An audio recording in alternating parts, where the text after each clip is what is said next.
like you said, it's a long season. Mm-hmm. Players are going to get injured. Things happen. You're going to have bad matchups later in the season. The weather changes. So you're going to need to have versatility with your roster as the season goes on. And I like the overall strength of your roster, which is why I put you in the contender category. All right, respect. Just so everybody know, I did not threaten or pay Wesley to put me in the contender category. Okay? He came with that opinion on his own, and I respect it, and I'll say thank you. Just my own opinion. And I do want to say I do agree. You would agree. All right. Who's next? Next? We have Jacksonville, Jack the King. I know a rookie in our league, and he's already doing big things. 2-1 right now. That's good. Yep. Like I said, just keep it up, man. Like I said, anything can happen. Anything can happen. This one at first was a little difficult for me, but then the harder I looked at it, it became easier for me. Okay. As currently constructed, I would say he's a pretender. Ooh. But he's 2-1. He just scored over 100 points. Wesley, you got to explain that a little bit more. Okay. Now with this, it's kind of the same thing. Overall strength of the roster. Mm-hmm. Starting lineup is solid. You can't deny it. I don't love his bench. I'm not going to get to specifics. I don't love the bench, but I think his team is very dependent on one team specifically. Mm-hmm. And all it takes is one bad week from that one team, and his fortunes will change. And remember, like I said earlier, if your best player does not play well, did you still pull it out with a victory? Okay, I think the answer is no. Yeah, because if I think you're talking about if Breeze and Kamara don't ball out, it's hard to see everybody else pulling that weight, right? Exactly. Okay. And it's not to say that it can't happen, but through the rounds of the playoffs, it's tough. That's going to be tough. Through the playoff round, it's going to be tough. So, yeah, I agree with that. For example, he may do it in the first round. He may do it in the second round. Can I see him in the third round? Nah. But it's my personal opinion. But full disclosure, I like his team though. I like his team. Yeah. It's definitely a playoff team. I just think there's another level. To tell the truth, I agree with that. Yes, it's a playoff team, but like you said, I don't see him going any deeper in a playoff with his current team. Yeah. And like I said, I'm not trying to influence anyone's decision. It's just strictly on how I view everyone's roster. Okay. Like I said, it's a long season. Anything can happen. Yeah. So believe me, it's not to say I didn't add this. You can go from a pretender to a contender with it's fluid. It's week to week. These things can change with new information. Mm-hmm. My opinion will change, but also you can go from contender to pretender based on what happens with your own team, whether it be injuries, whether it be the performance of your players, and just the trend.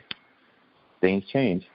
So, like I said, this is a subject that will definitely change as the weeks go on. So, don't take anything personal. We're only in week 4. True. Don't take it personal.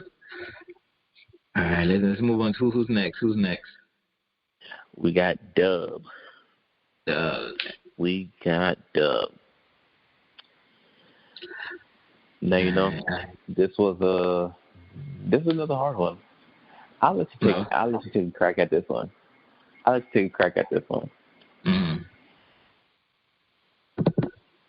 You let me take a crack at it? I'll let you go at it.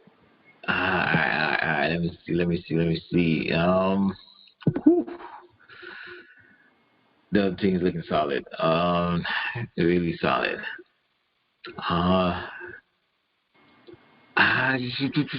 He's not dependent on one player. I think if it's Josh Allen don't have a good week, he's still possible for him to still win. So, and his running back and receivers are very solid. So, and his bench is looking good. He could plug and play a couple players. I think this is a contender. He's a contender? Yeah, I think he's a contender, man. Yeah. I like that team. This is a tough one. This actually might be the toughest one yet. Okay. Because I went back and forth with it. I said this team is a contender, and as I went through the roster, and maybe my judgment is a little bit different because I've seen other teams and how they're stacked. Okay. This team is a contender, but borderline. I wouldn't place my money. Yes, I wouldn't place my money as a favorite to win it. It's somewhere it makes the cut as a contender,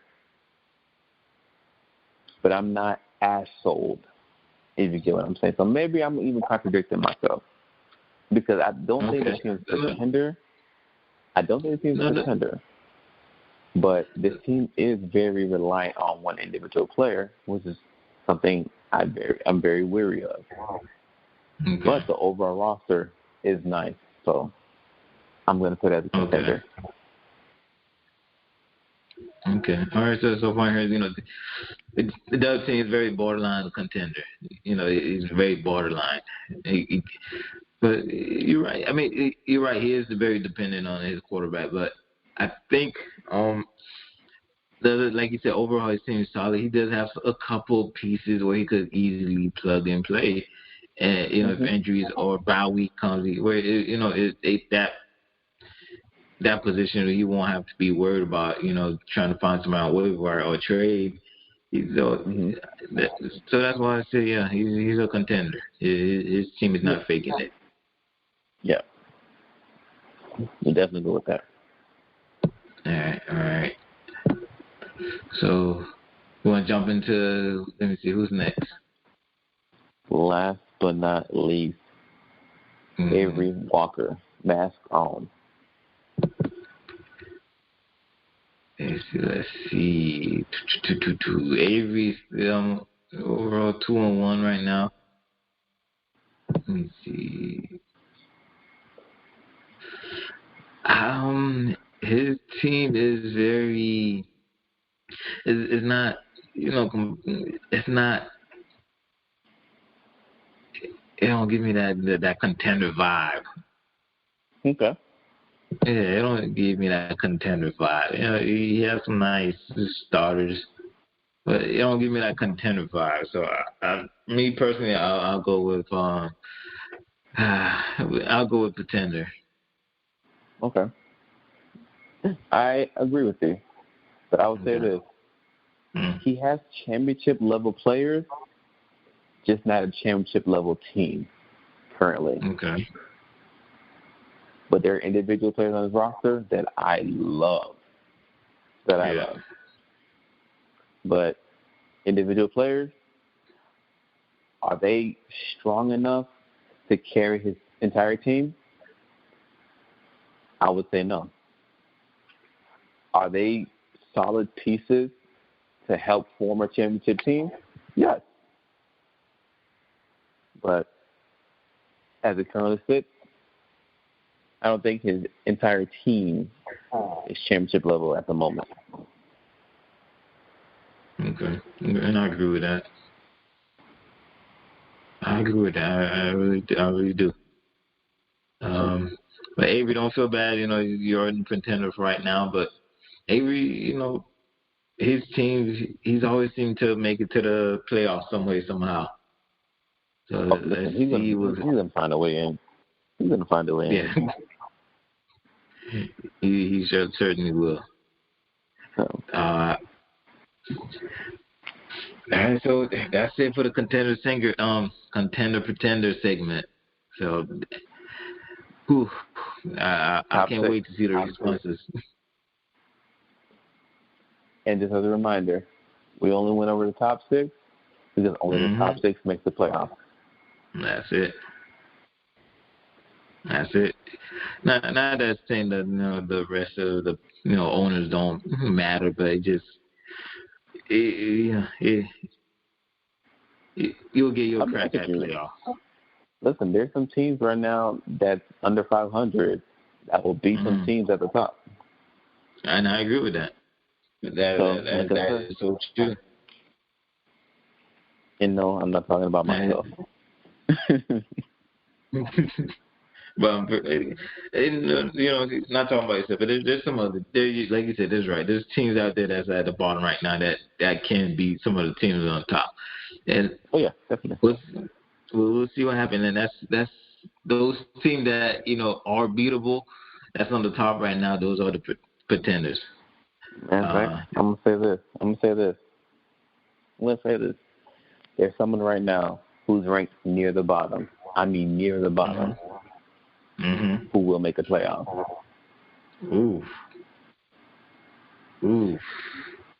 Okay. So I want to segue into our ranking. All right, okay. Our ranking we're not dropping it this week. We drop next week. Okay.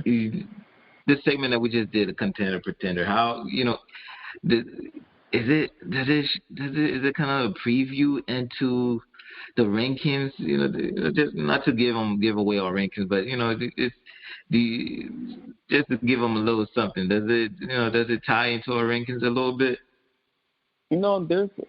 I could say it does tie in. It does tie in, but we're only going to go based off what you've done. In regards to my contender pretender, I'm projecting out what's going to happen ultimately. Okay. So that's where it's going to be a little bit different. Okay. So with the rankings, for example, I'm going to base it off your roster, but also how your team's been performing. Which, for example, someone that may be ranked at the bottom may be higher than someone who has a good record. Ooh. It may be that way. Wins and losses do matter. Points does as well. Okay. Let's not forget that. Okay. True. Points do matter because when it comes to that tiebreaker, that's when the points do make do break the tie. So yes, it does. Points do matter. Yes, it does. Yeah, not to toot my own horn, but I am leading them points. So just saying, just throwing some facts out there. Hey, do your thing. Hey. But what else? I can't wait for us to drop the rankings. I know it's gonna piss some people off, but it is what it is. It is what it is. But we will. It will. But we'll definitely give some background information on how we came up with our decision. It won't release or it won't lessen the amount of pissed you'll be, but it will give a explanation behind it. Yep. You might even agree with the explanation, but it lets you understand how we came to that conclusion. There you go. That's the best way to put it. Yeah. All right, let's move forward a little bit. Let's talk about the week 4 matchups. So we're gonna do it a little bit differently this week. Wes, I'm gonna go ahead and let you take a lead on this one. Okay. So week 4, like I said, we're at the quarterway point at this. Yep. Like I said, this is where we start to separate the real from the fake.